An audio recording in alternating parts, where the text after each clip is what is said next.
امریکہ میں بھی گھوم رہا ہے، وہ مکے میں بھی گھوم رہا ہے، خدا کی قسم وہ مدینے میں بھی گھوم رہا ہے۔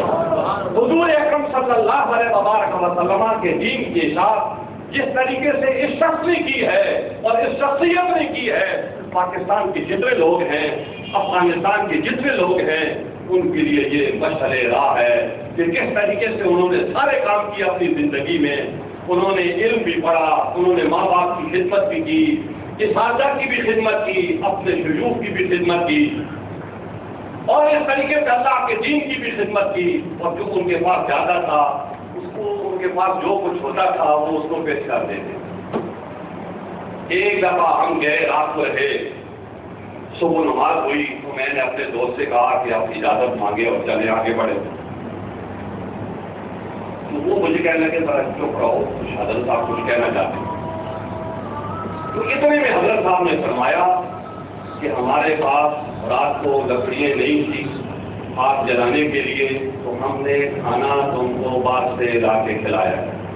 ہمارے پاس لکڑیاں نہیں ہے، اس لیے جتنے حضرات ہیں سب کو اجازت ہے، سب چلے۔ یہ حضرت صاحب نے کہا۔ تو میں نے کہا دیکھو کیسی بے تکلف بات اور کس طریقے سے صاف بات، جو حاضر ہے وہ پیش کر رہے ہیں، جو نہیں ہے اس کے لیے تکلف نہیں ہے۔ ٹھیک ہے، ہم آپ تشریف لے جائیں۔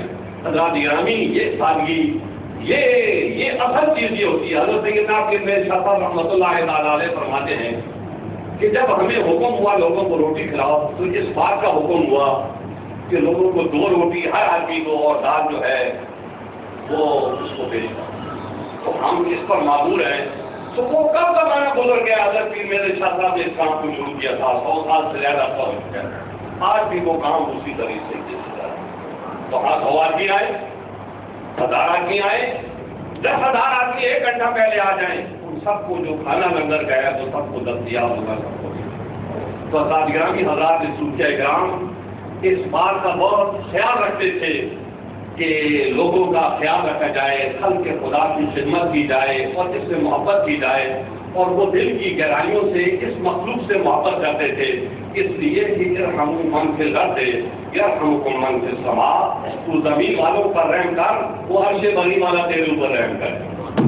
تو حضرات صوفیاء کرام رضوان اللہ تعالی علیہ اجمعین نے مخلوق خدا کی خدمت کی، اور اس طریقے سے انہوں نے احیاء دین کا کام سر انجام دیا۔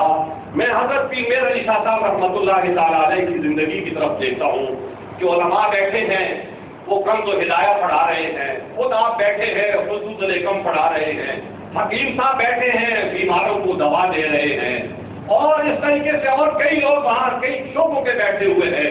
تو وہ مفتی الگ سے فتویٰ دے رہا ہے، فلانا آدمی الگ سے اپنا کام کر رہا ہے، تو ہر آدمی اپنے اپنے کام میں لگا ہوا ہے، مخلوق خدا کی خدمت ہو رہی ہے۔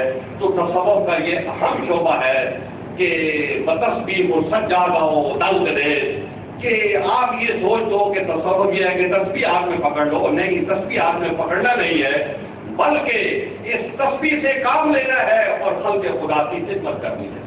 ہمارا یہ دور جو ہے یہ زمان کا دور ہے۔ ایک عالم تھے ہزارے میں، اس کا نام فضل احمد، بڑے جید عالم تھے۔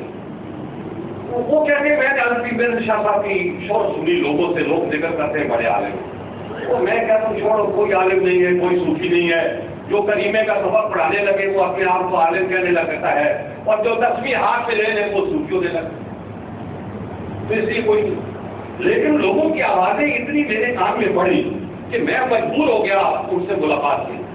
تو میں نے اپنی گھوڑی نکالی اور چلا اور جا گھوڑے سیکھا۔ گھوڑی کو میں نے طویلے میں باندھا اور خود میں انتظار میں چلا گیا کہ حضرت صاحب عصر کی نماز میں آئیں گے تو وہاں ملاقات کریں۔ اتفاق یہ کہ حضرت صاحب آئے اور میں دیکھتا رہا، ملا نہیں آپ نماز پڑھنے لگے تو میں غور سے آپ کو دیکھنے لگا کہ ان کی انگلیاں سجدے میں نیچے رکھتی ہیں یا مجھے پیر صاحب ہیں جو نماز پڑھنا بھی ان کو نہیں آتا۔ تو وہ کہنے لگے کہ میں اس کو حضرت صاحب کو چیک کرنے لگا کہ یہ نماز بھی کو صحیح پڑھنا آتی ہے یا نہیں آتی۔ وہ ان کو میں جو غور سے دیکھ رہا تھا، اچانک میرے اوپر بیداری کیفیت آئی، اور میں تو بیٹھتے آ کے حضرت صاحب آئے، نماز پڑھی ہو چلی گئے، مجھے پتہ ہی نہیں، میری ساری رات اسی میں گزری۔ اور صبح حضرت صاحب پھر نماز میں آئے اور نماز پڑھ کے آپ پھر چلے گئے، اور 8-9 بجے کے قریب انہوں نے خادم کو بھیجا کہ وہ مولوی فضل ہزارے والا کہیں بیٹھا ہوگا تو اس کو بلاؤ۔ تو وہ خادم آیا آ کے آواز دیتا ہے کہ مولوی فضل حق ہزارے والا کون ہے، اس کو حضرت صاحب بلا رہے ہیں، وہ آوازیں دے رہے ہیں، تو وہ کہتے ہیں میں آواز سن رہا ہوں لیکن مجھے اتنا شعور نہیں ہے کہ میں اس کو جواب دوں کہ میں مولوی فضل حق آبادی ہوں، وہ فضل حق ہزاروی ہوں۔ تو وہ کہتا ہے کہ میرے اوپر ایک بیداری کیفیت آئی۔ تو خیر یہ پھر زور کا ٹائم آیا، تو پھر اس آدمی نے جو ہے نا آواز دی، تو اس نے آواز دی اور اس نے مجھے لا کے کہا تم مولوی فضل حق ہے؟ تو میں نے کہا ہاں میں مولوی فضل حق۔ ان کا تجھے حضرت صاحب بلا رہے ہیں۔ میں حضرت صاحب کے پاس گیا، حضرت صاحب سے میں نے گزارش کی میں بیعت ہونا چاہتا ہوں۔ تو آپ مسکرائے اور کہا مولوی صاحب آپ بڑے عالم آدمی ہیں، مجھے تو کلمہ بھی نہیں آتا، اور یہ تسبیح جو ہے یہ تو ایسی میں نے رکھی ہوئی ہے لوگوں کو دکھانے کے لیے، تو آپ کو اللہ والا آدمی تلاش کریں اور اس کے جا کے مرید ہو، کہیں ایسا نہ ہو آپ میرے مرید ہو جائیں تو کل آپ کو پچھتاوا ہو کہ غلط آدمی سے بیعت ہو گیا۔ حضرت صاحب نے گویا کہ انکار کر دیا۔ اب وہ کہنا کہ میں اصرار کر رہا ہوں، حضرت صاحب انکار کر رہے ہیں، لیکن میرا اصرار غالب آ گیا، حضرت صاحب نے مجھے مرید کیا۔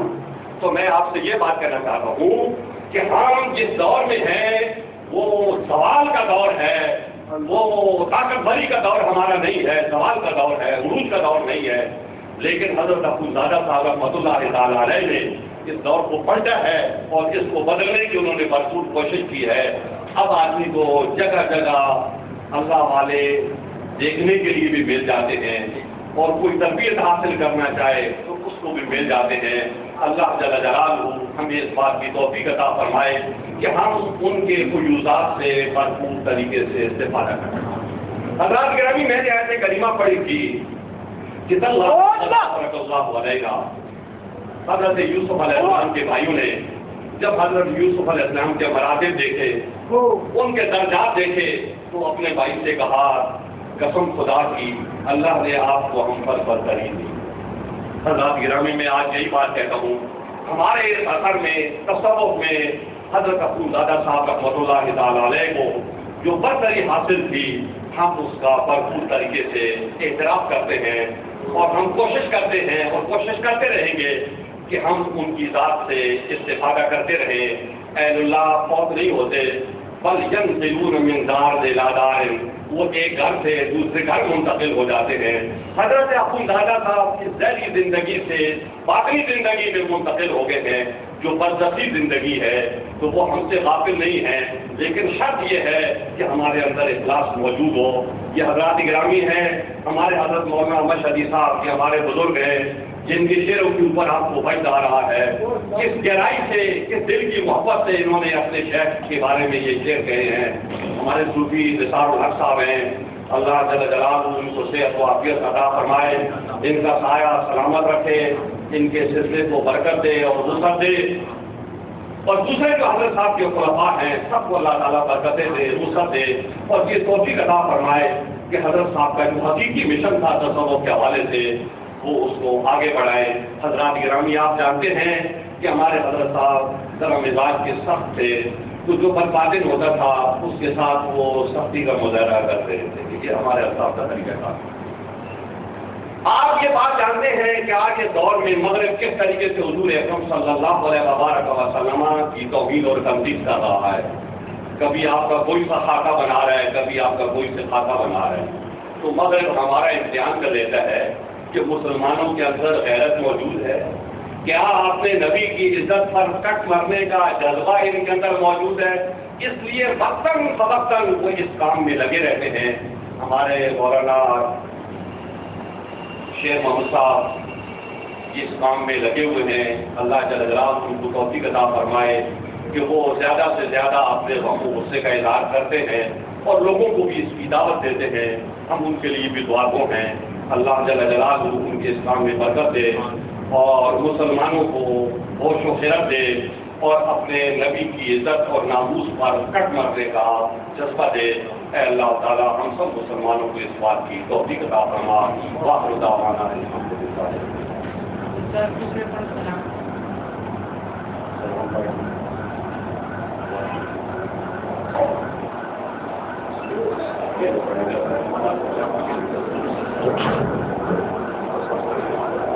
مصطفیٰ جانے رحمت تیرا کو سلام، مصطفیٰ جانے رحمت تیرا